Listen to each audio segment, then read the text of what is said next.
I am Father Dion, the Post-Catholic Chaplain of the Headquarters and Headquarters Support Group, Philippine Army.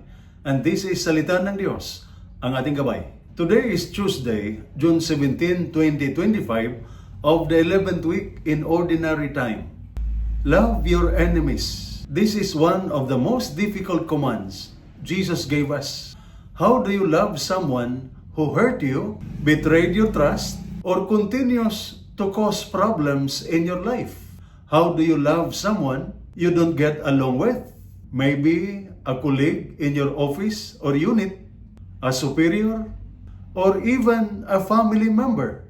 And yet, that is exactly what the gospel asks of us today. Jesus says, if you love those who love you, what reward will you get?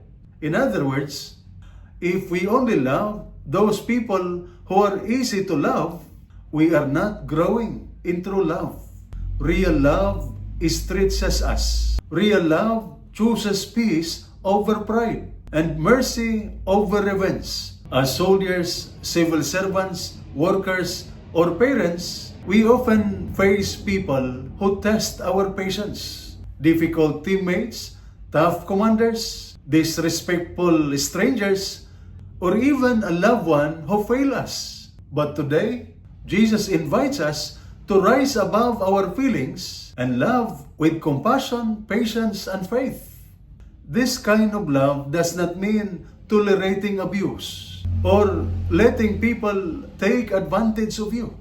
It means choosing not to return evil for evil. It means praying for those who hurt you. It means being the bigger person, not out of weakness, but out of strength. This is the kind of love that builds moral strength and spiritual resilience. It helps you sleep in peace, lead with integrity, and reflect the heart of God. This love transforms not only others, but you. Take for instance, when a teammate or colleague disrespects you, respond with calm, not anger.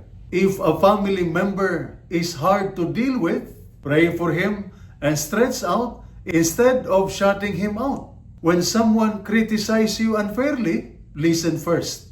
Then respond with grace, not pride.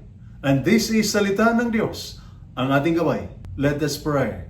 Lord, soften my heart. When I am hurt, teach me not to hate.